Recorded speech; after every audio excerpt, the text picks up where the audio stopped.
아들이 있는 자에게는 생명이 있고 하나님의 아들이 없는 자에게는 생명이 없느니라. 내가 하나님의 아들의 이름을 믿는 너희에게 이것을 쓰는 것은 너희로 하여금 너희에게 영생이 있음을 알게 하려 함이라. 오늘 성찬 예배입니다. 오늘 성찬 예배에 참석하신 하나님의 가족된 이천신학교회 사랑하는 성도님들을 주님의 이름으로 많이 사랑하고 축복합니다.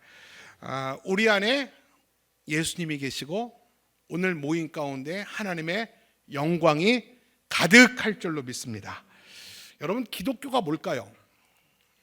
기독교가 다른 여타의 종교와 무엇이 다를까요?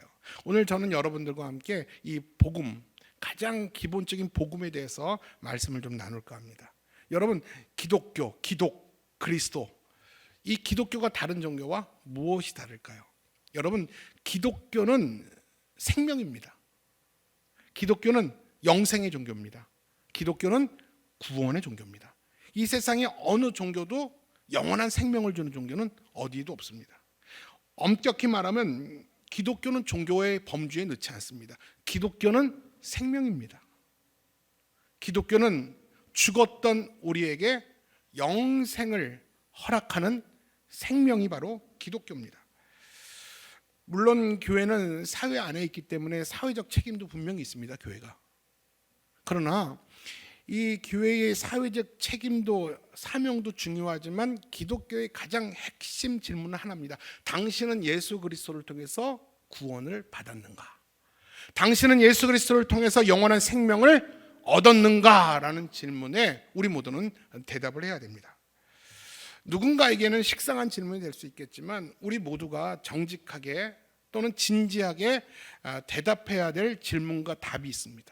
이 질문이 뭐냐면, 오늘이 여러분의 마지막 생애의 날이라면 여러분 오늘 죽어도 천국에 들어갈 자신이 있습니까? 이 질문을 여러분에게 드리는 겁니다. 오늘이 여러분 인생의 마지막 날이라면 내가 오늘 죽어도 천국에서 눈뜰 자신이 있습니까? 여러분 대답해 보실래요? 누구나 이 질문에 대해서, 가장 궁극적인 질문입니다. 이 질문에 대해서 누구나 정직하게 진지하게 대답을 해야 됩니다. 이 질문에 많은 사람들의 대답은 천차만별일 겁니다. 아멘, 그렇습니다. 나는 지금 죽어도 천국 갈 자신이 있습니다. 자신만만하게 자신 있게 대답하는 사람이 있는가 하면, 또 어떤 사람들은요, 나는 구원을 받은 것 같은데 지금은 아닙니다. 내가 조금 더 신앙생활 열심히 하면 그때는 구원받을 것 같습니다. 지금은 안 됩니다. 라고 말하는 사람도 분명히 있을 것 같아요. 여러분, 당신은 구원의 확신이 있습니까? 천국 갈 자신이 있습니까? 라는 질문 앞에서는 두 가지 답밖에 없어요. 예, 아니요 밖에 없습니다. 확신 있게 예라고 대답하지 못하면 아직 없는 겁니다. 아닌 것입니다. 어떤 사람은 자신의 기분을 따라, 자신의 영적 컨디션에 따라 구원이 있다 없다를 말합니다. 또 요즘에 내가 열심히 교회를 나왔기 때문에 내가 구원받을 것 같다. 또는 내가 어제 부부싸움 했기 때문에, 또 내가 교회에 시험 들었기 때문에 지금은 구원의 확신이 없다. 이렇게 구원의 확신이 흔들리는 사람이 있어요. 여러분, 이 구원의 문제는 내 감정의 문제도 아니에요. 내 느낌의 문제도 아니에요. 없는 것을 있다고 주문해오듯이 주문해온다고 그것이 생기는 것도 아닙니다. 이 구원은요, 하나님이 우리에게 주시는 선물이에요. 우리의 의지와 상관없이 하나님이 우리에게 주어지는 거예요. 또 어떤 사람은 꽤 겸손한 척 이렇게 말합니다. 구원의 확신이 있습니까? 그러면 그런 질문하지 마세요. 내가 그런 질문 제일 싫어해요. 왜냐하면 인간이 어떻게 구원의 문제를 압니까? 구원은 하나님의 문제인데 죽어봐야 알지 내가 감히 어떻게 있다 없다 말합니까? 여러분, 굉장히 설득력 있는 말 아닙니까? 겸손한 것 같죠? 당연한 것 같죠? 피조물이 어떻게 구원의 문제를 알겠습니까? 근데 성경에서는요, 이 생각이 틀린 생각이라고 성경은 얘기합니다. 한번 볼까요? 오늘 본문 말씀이에요. 본문 13절 볼게요. 자, 시작. 내가 하나님의 아들의 이름을 믿는 너희에게 이것을 쓰는 것은, 들어보세요, 너희로 하여금 너희에게 영생이 있음을 알게 하려 함이라. 아멘. 성경은 우리가 구원받았음을 알게 하기 위해서 성경이 쓰여졌다라는 것입니다. 구원이 있는지 없는지 우리가 모를 문제가 아니라 너희에게 영생의 있음을 확인시켜주기 위해서, 알게 하기 위해서 성경이 너희에게 쓰여졌다라는 거예요. 여러분, 구원은 느낌이나 감정의 문제가 아니랬죠. 느낌과 감정이 있기 때문에 구원이 만들어지는 것도 아니에요. 내 느낌과 감정이 있기 때문에 구원이 있다라는 것을 알 수 있는 것도 아닙니다. 성경이 말씀했고 이 성경이 믿어지면 그것을 통해서 우리가 구원받았다라는 사실을 확인할 수 있는 거예요. 여러분, 물을게요. 여러분, 성경이 믿어지십니까? 성경이 믿어지시면 그것을 통해서 구원받았음을 확신할 수 있는 거예요. 근데 문제는 믿지를 못해요.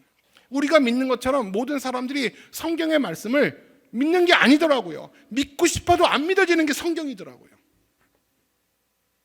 말씀이 믿어진 자에게 영생의 있음을 알게 하기 위해서 성경이 쓰여졌다는 것입니다. 그러면 제가 여러분들에게 가장 기초적인 질문 4가지를 드리면서 오늘 말씀을 전개하려고 합니다. 첫 번째 질문은 뭐냐면, 우리 인간은 왜 구원이 필요한가? 로마서 3장 23절이에요. 시작. 모든 사람이 죄를 범하였음에 하나님의 영광에 이르지 못하더니. 우리가 죄를 지었기 때문에 하나님의 영광에 이르지 못합니다. 우리가 죄를 지었기 때문에 하나님 나라에 들어갈 수 없어요. 죄인은 하나님 나라에 들어갈 수 없습니다. 인간이 왜 구원받아야 되냐고요? 죄인이기 때문에 구원이 필요한 거예요. 죄의 값은 사망이에요. 성경에서 분명히 말합니다. 모든 사람이 의인은 없고 하나도 없다고 그랬어요. 다 죄인이라고 그랬어요. 그리고 죄의 값은, 결과는 죽음이에요. 여러분, 이 세상에서 가장 큰 죄가 어떤 죄인지 아십니까? 세상에 수많은 죄가 있죠. 많은 죄도 죄지만 하나님의 말씀하는 가장 큰 죄는 하나님을 믿지 않는 것이 큰 죄예요.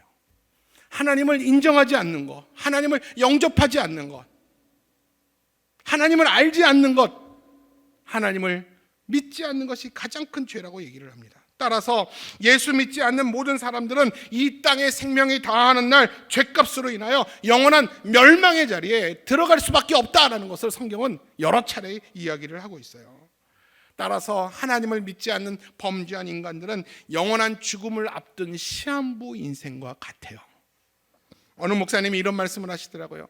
안병동에 신방을 가면 좀 컨디션 괜찮은 시한부 암 환자들이 있대요. 2년, 2개월, 3개월 둔 암 환자들이요, 무료하기 때문에 옆 병실로 이 점백 고스톱을 치러 다닌대요. 근데 가관이래요. 그 점백 쓰리고 들어가면요, 피박 안 맞으려고 이렇게 얼굴이 붉게 져가지고 상기되어 있는 모습들을 본대요. 그 몇천 원 잃으려고, 몇천 원 딸라고. 그런 모습 볼 때 이 목사님이 참 서글프다라는 생각을 합니다. 여러분, 한두 달 이후에 돌아가실 분들이요, 그 10,000원 땄다고 그렇게 좋아할지 모르더래요. 너무너무 좋아하더라는 것이죠. 여러분, 어쩌면 이것이 우리의 모습 아닐까요? 여러분, 2달, 3달 남은 것과 10년 남은 것이 무슨 의미가 있습니까? 어차피 죄의 문제를, 내 앞에 있는 죄의 문제를 해결하지 못하면 영원한 멸망을 둔 시한부 인생인데, 여러분, 죽음을 3달, 4달 앞둔 사람과 6개월 앞둔 사람과 누가 더 행복할까요? 이 문제의 근원이 해결되지 않으면 다 마찬가지 아닙니까? 죄의 문제가 해결되지 않으면요, 우리는 영원한 멸망 앞에 하루하루를 카운트다운하고 있는 시한부 인생이라는 거예요. 그렇기 때문에 우리에게는 구원자가 필요합니다. 그러면 예수님이 이 땅에 오신 목적이 뭘까요? 우리 누가복음 19장 10절 말씀이에요. 시작. 인자가 온 것은 잃어버린 자를 찾아 구원하려 함이라. 예수님이 이 땅에 오신 자는 병든 자, 잃어버린 자, 구원이 필요한 자, 죄인을 찾아서 구원하기 위해서 예수님이 이 땅에 오셨다라는 겁니다. 여러분, 교회가 이 땅에 존재해야 될 이유가 어디 있어요? 여러분이 교회를 나와야 될 이유가 어디 있습니까? 여러분, 교회는 죄인들이 오는 거예요. 그리고 천국은 의인들이 가는 곳이에요. 그렇다면 교회는 어떤 곳입니까? 죄인들이 교회에 와서 예수님을 믿고 죄 사함을 얻어 의인 되어서 천국 가는 곳이 교회예요. 성령이 내 안에 오시면 우리 안에 이 물리적 변화가 아닌 화학적 변화가 일어나요. 육체적인 내 자아가 죽고 영적인 자아로 하나님이 우리를 만들어 가시는 거죠. 죄인이 의인되어 천국 가도록 돕는 것이 교회라는 것이고, 예수님이 바로 그 죄인을 찾으러 이 땅에 오신 것입니다. 결국 예수님이 오신 목적도, 교회가 이 땅에 존재하는 목적도 다 죄인이 구원받기 위함이라는 것입니다. 이 세상에서 가장 불쌍한 사람이 있다면 어떤 사람인지 아세요? 잘 들어보세요. 한번 힌트를 내어드려 볼게요. 이 세상에 가장 불쌍한 사람이 있는데 숨이 다가가고 있어요. 죽음을 앞두고 있어요. 이 사람에게 가장 불쌍한 일이 뭐예요? 상조가 없는 게 불쌍합니까? 이 사람에게 가장 불쌍한 건 뭐냐면요, 이 영혼이 갈 데가 없는 거예요. 칠흑 같은 영원한 멸망의 절벽으로 떨어지는 것이 정말 불쌍한 거 아닙니까? 여러분 묻겠어요. 여러분 숨을 다하는 이후에 여러분 갈 곳 있어요? 한번 진지하게 대답해 보세요. 이건 남의 문제가 아니에요. 내 문제예요. 여러분, 내 숨이 끊어지는 그 순간에 여러분 갈 곳 있어요? 돌아갈 곳 있습니까? 하나님의 나라예요? 천국이에요? 그러면 그 천국은 누가 가는 곳입니까? 그 천국을 어떻게 가면 됩니까? 우리가 어떻게 구원받을 수 있습니까? 성경에는 아주 간단하게 말합니다. 요한복음 1장 12절이에요. 어떻게 하면 구원받을 수 있냐고요? 시작. 영접하는 자, 곧 그 이름을 믿는 자들에게는 하나님의 자녀가 되는 권세를 주셨으니. 아멘. 다시 한번 읽을게요. 다시 한번. 저 말씀이 너무 선명한 성경의 진리예요. 시작. 영접하는 자, 곧 그 이름을 믿는 자들에게는 하나님의 자녀가 되는 권세를 주셨으니. 아멘. 하나님의 자녀가 되는 것이 너무나도 쉽게 설명되어 있어요. 예수님을 내 인생의 주인으로 모셔드리는 거예요. 그러면 예수님이 나를 찾아오십니다. 이것이 영접한 것이고요. 바로 이것이 예수님을 믿는 것이고요. 이것이 기독교의 진리예요. 오늘 내 인생의 주인을 주님으로 영접합니다. 여러분 의지를 가지세요. 그리고 주님을 향하여 마음을 여시면 됩니다. 내 인생의 주인은 내가 아니라 우리 주님이 내 인생의 주인 되어 주십시오. 내가 주인 되어 지금까지 살아왔지만 나는 지치고 낭패하고 실패밖에 못했습니다. 피곤하고 지쳤습니다. 주님, 이제는 주님이 내 안에 걸어 들어오셔서 내 인생의 주인 되어 주셔서 주 뜻대로 내가 살기를 원합니다. 이렇게 주님께 항복할 때 주님이 나를 찾아오셔서 내 인생의 주인 되어 주시고 주님의 계획대로, 나보다 내 인생을 더 잘 아시는 주님의 그림대로 나를 이끌어 가실 줄로 믿습니다. 이것이 영접한 거예요. 이것이 구원받은 자의 모습이에요. 이것이, 여러분, 기독교 진리는 이처럼 단순합니다. 오랫동안 불교를 믿었던 한 분이 전도를 받아서 교회에 나왔어요. 근데 교회에 나와서 예수를 열심히 믿다가 한순간에 다시 불교로 돌아가겠다는 거예요. 왜 돌아가려고 하니까 물어보니까 그 이유는 불교의 진리는 심오하고 깊대요. 30년 돌을 닦아도 알 수 없는 것이 불교의 신비래요. 근데 기독교 진리는 너무 간단하고 단순해서 진리가 아닐 가능성이 많기 때문에 불교로 돌아가겠대요. 여러분, 이 사람은 두 가지를 몰라요. 두 가지를 분명히, 한 가지를 모르고 한 가지는 분명히 알고 있는 게 뭐냐면, 맞아요, 기독교 진리는 간단해요. 그리고 또 하나 모르는 건 뭐냐면, 불교의 진리가 없기 때문에 진리를 못 찾는 거예요. 여러분, 성철 스님이 평생 병면 수행하면서 그가 마지막에 뭐라고 하면서 돌아가신지 아십니까? 내 죄가 수미산을 넘친다. 자신의 죄의 문제도 아무리 병면 수행하고 노력하고 아무리 다짐해도 자신의 죄 문제를 해결할 수 없는 것이 불교예요. 우리 기독교는 죄의 문제를 내가 해결하는 것이 아니라 예수 그리스도께서 해결해 주셨습니다. 이것을 믿을 때 예수님의 생명이 우리 안에 오는 거예요. 이게 기독교의 진리예요. 여러분, 그렇습니다. 기독교 진리는 간단해요. 이신칭의, 이신칭구, 이신득의 막 이렇게 말하죠. 이게 뭐예요? 믿음으로 말미암아 의롭게 되어 구원을 얻었습니다. 여러분, 구원은 우리의 행위로 구원받지 않아요. 여러분, 착각하지 마세요. 여러분, 정말 착각하지 마세요. 내가 행실이 착해야지, 내가 헌금을 많이 내야지, 내가 많이 전도해야지, 내가 의롭게 살아야지, 하나님이 나의 무게를 달아보고 나를 천국으로 인도하는 거 아니에요. 우리의 행위와 상관없어요. 구원은 우리의 행위가 아니라 예수님의 행위를 내가 믿을 때 구원이 있어요. 예수님의 행위가 뭔지 알아요? 나를 위해서 십자가에 죽으시고 부활하심을 내가 믿을 때 그 믿음으로 말미암아 구원을 얻는 거예요.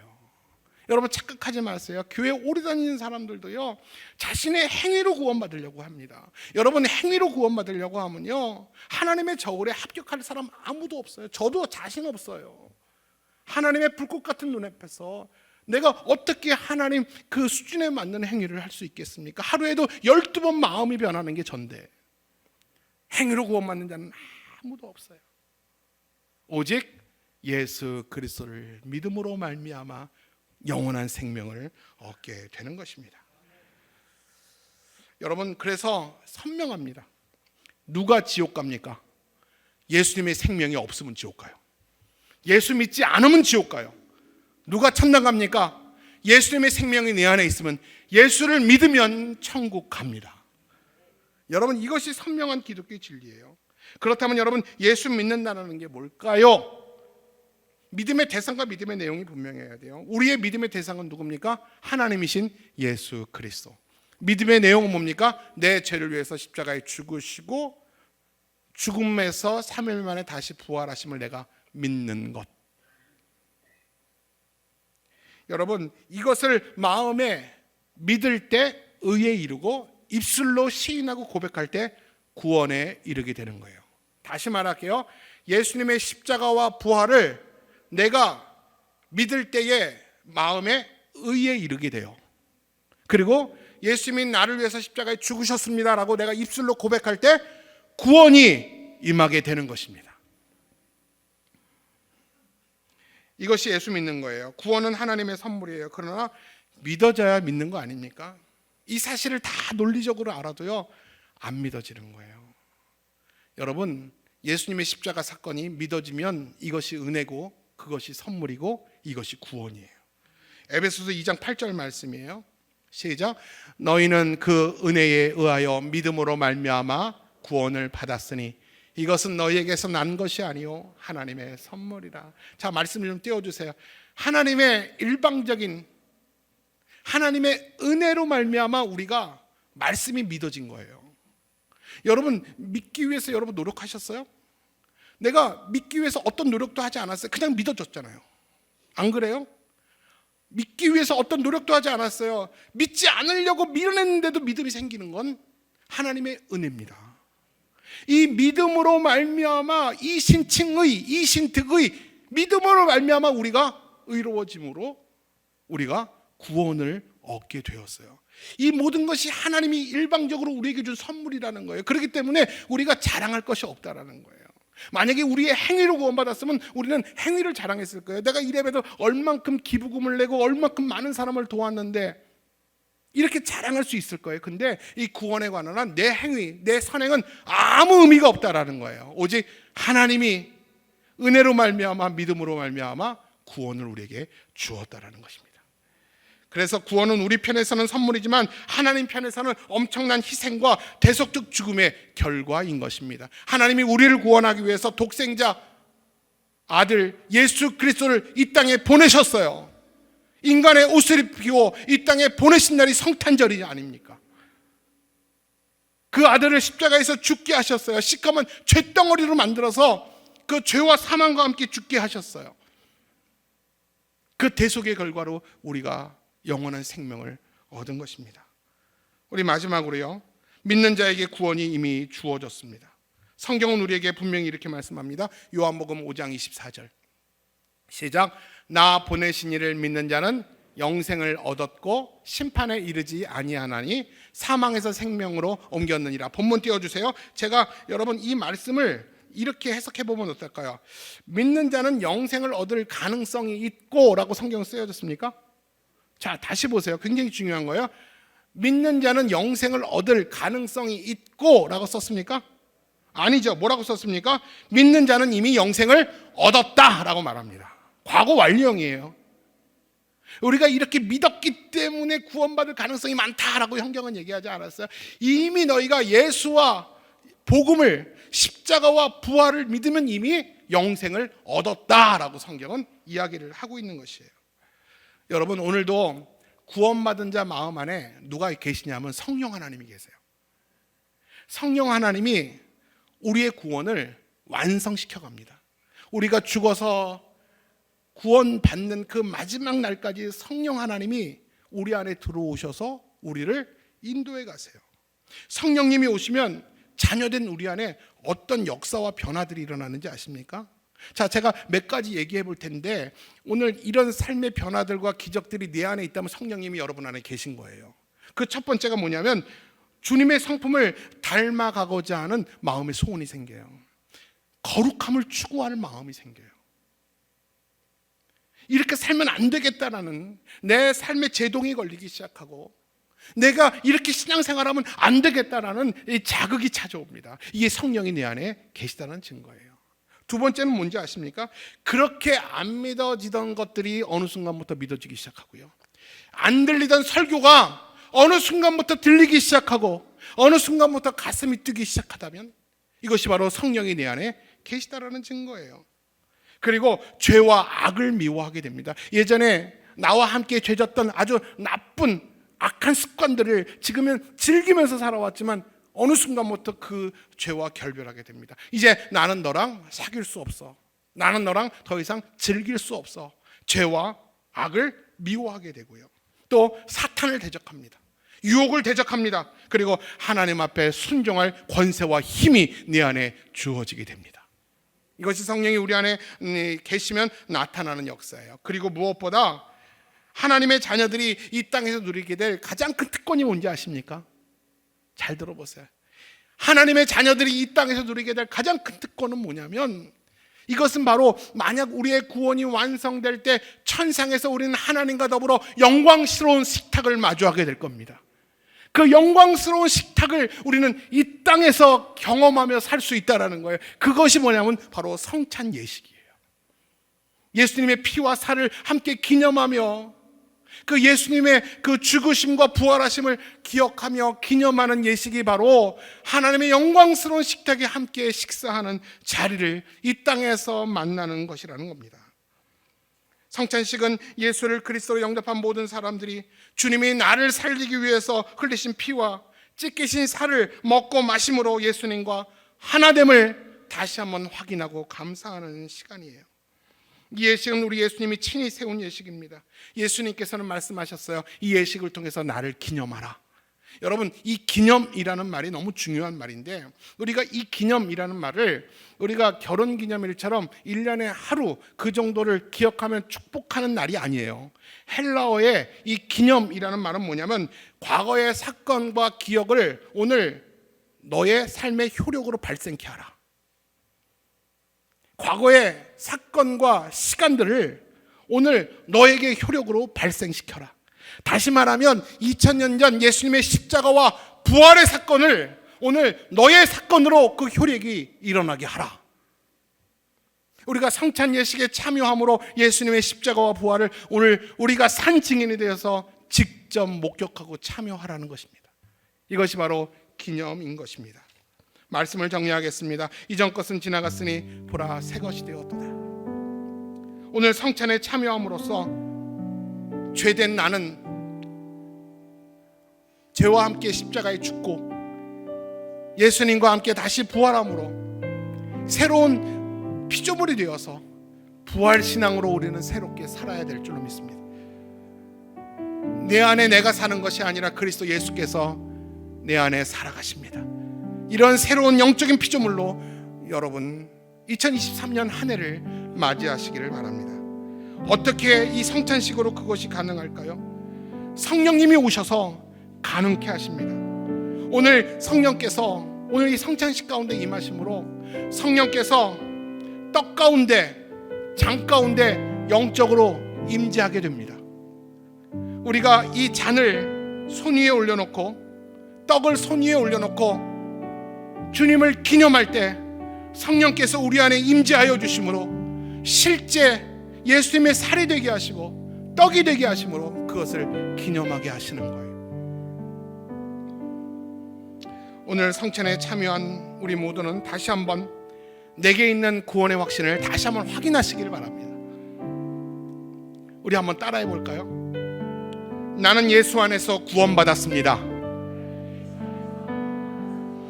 오늘 나는 죽어도 천국에 들어갈 확신이 있습니다. 다시 한번 할게요. 나는 예수 안에서 구원받았습니다. 오늘 죽어도 나는 천국에 들어갈 확신이 있습니다. 아멘. 이렇게 고백한 구원받은 성도들이 거룩한 성찬에 참여하는 것입니다. 우리가 주님의 피와 살을 대했다는 것은 그분과 생명과 완전한 연합을 의미하는 것입니다. 내 안에 그리스도 예수의 피가 심장으로 고동칩니다. 내 삶의 구석구석 세포 하나하나마다 예수님의 살이 내 삶을 채워가고 있습니다. 성찬에 참여한 사랑하는 성도님들, 주님이 다시 오실 때까지 죄 앞에서 단호하며 주님의 말씀이라면 철저히 순종하는, 주님 앞에 부끄럽지 않은 자녀의 삶을 살아갈 수 있도록 위해서 한 2분 동안만 결단의 기도를 같이 드리도록 하겠습니다. 다 같이 기도합니다. 오늘 우리가 주님의 흘리신 피와 살을 먹고 마셨습니다. 이제 내가 주인이 아니라 내 인생의 주인은 예수 그리스도입니다. 주님이 원하시는 삶으로 내가 순종하며 살아갈 때 하나님께서 우리 편이 되어 주셔서 우리를 이기는 자가 아무도 없게 하실 줄로 믿습니다.